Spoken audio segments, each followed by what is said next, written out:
Mr. Zhang, what is the benefit of this Maritime Silk Road for China and ASEAN? Well, I think the opportunity is for both sides. For China, the fundamental difference now from 30 years ago, when we just started the economic reform, is that the wage level in all of our cities, in all the industries, is much higher now. And I believe that if you have all the things produced in China today, it's no longer competitive. So the best opportunity would be for some of the Asian countries to take over that kind of production and to benefit their own people. There is still market demand for those products. And this is because the wage level in China is too high, and China is not making profit and cannot make profit because the wage level keeps going up. But for some of the Asian countries, they can take it over and benefit their own economy, and maybe they can buy some technologies and some maybe services from China. And also lots of the factory owners are from different countries actually. Some are from mainland China, some from Hong Kong, some from Taiwan, and they can move their factories from China to those countries so far as they abide the law in those countries. I think that this is one of the very immediate effects. But in the long run, you need to create more middle-class consumers in the world in order to have a bigger economy. People in the U.S. are buying a lot of made-in-China goods, and maybe someday in lots of Asian countries, people would buy things from each other. And I believe that the market economy is a game of the more the merrier. We need more middle-class consumers to have a stronger and better and more efficient economy. And that's basically the vision.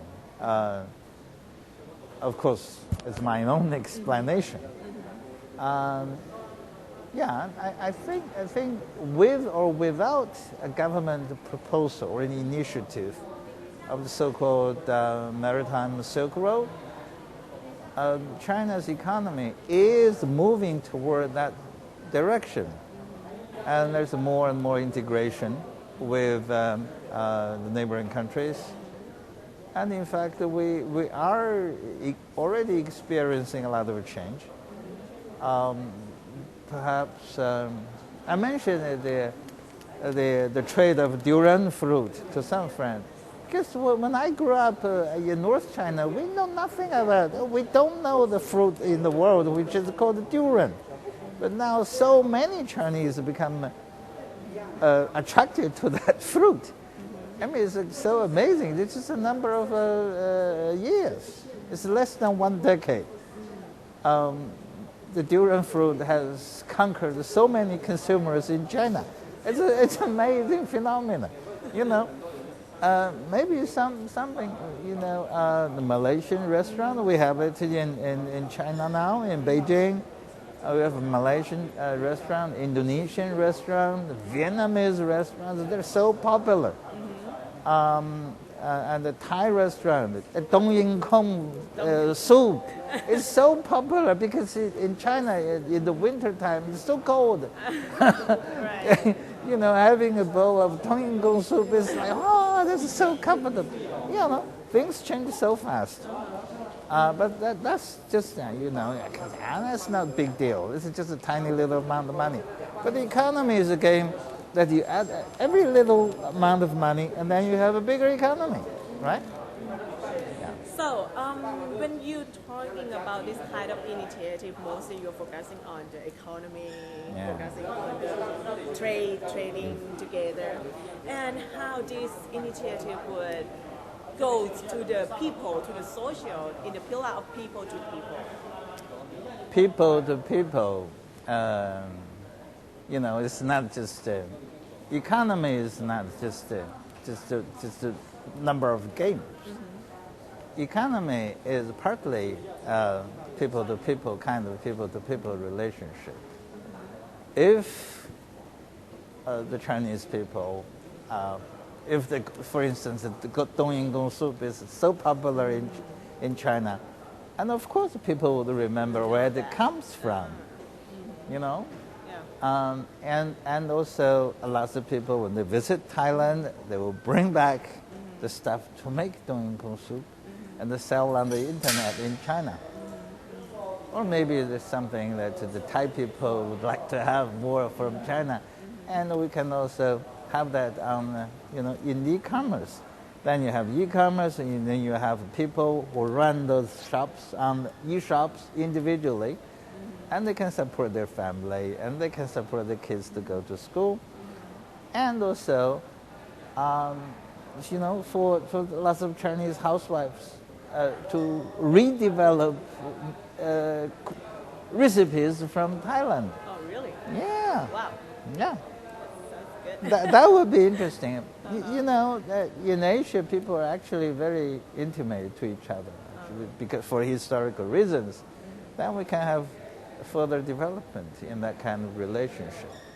It is surely that this kind of initiative will benefit both sides, the Yeah. ASEAN, the China, but there are some kind of topics going on with these countries. Would the difficulties about the maritime in South China Sea would be the barriers for this initiative? That's a kind of, first of all, I have to say those things are really unfortunate for the people in the whole region. And on one level, they're the business for the politicians and diplomats. And do common people benefit from them? Hardly.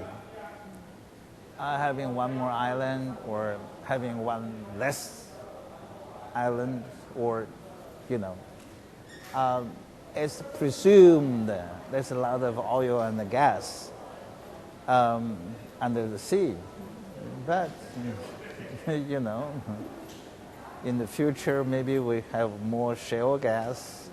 In the future, we may have more solar energy. That's not really an issue that can decide the fate or the destiny of a big nation. There are long-term interests, and there are people-to-people level interests. And those things, I think all the political issues, they come and go. They don't stick. For instance, when China was having the Cultural Revolution, there are a lot more political issues around. The American air bases in Thailand, in the Philippines, in Vietnam, the war in Vietnam, and the Americans fighting in Cambodia, and so on and so forth. So what? 30 years later, it's not an issue anymore, right? And China supported rebellions in Thai and Malaysia, and the leftist demonstrations. Not anymore. Not anymore. So right? You mean this kind of issues wouldn't be barriers for this initiative? If you look at things on people-to-people level, if you look at things in the real economy, I won't even call them real issues. That's my point. And I believe in what I say, because I saw it. 30 years ago, when I grew up in China, there was the Vietnam War. and the Chinese propaganda says, oh, there are enemies around us. No, they're, Thailand is our friend. Cambodia is our friend. Vietnam is, other than the South China Sea. What's wrong with us? Nothing really. Indonesia, they used, you heard a lot of, maybe Chinese got killed, but after Suharto, things are getting more normal.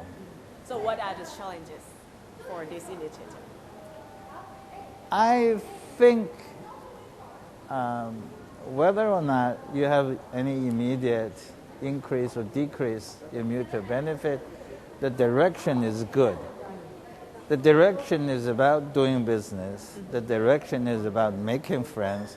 The direction is about solving problems. It's not to assert self-interest, to assert power, and to treat other people, some other people like in the colonies, or like a colonialist in the past. It's not like, I wouldn't think that China is doing a good thing or making a wise decision if it tries to be the, like in the old emperor, that would be very stupid. Mm-hmm. Yeah. So the last question, what's the Chinese perspective towards ASEAN? Oh, ASEAN is very important for us, actually. First of all, we borrowed the inspirations from ASEAN, as I said, to start our economic reform. Deng Xiaoping visited Singapore and saw how those countries flourished from formerly farming countries to have an industry. And that's how we started economic reform. And secondly, we have historical ties. You don't have to really militarily conquer anyone to be close, right? And those people are really hardworking people. They, on the people-to-people level, I would say the Chinese and ASEAN people are actually psychologically or maybe culturally much closer than the Americans and the Mexicans. All right. And also we're all Buddhists, right? And we all have peaceful Muslims. That's very, very important. We are actually a model for the rest of the world.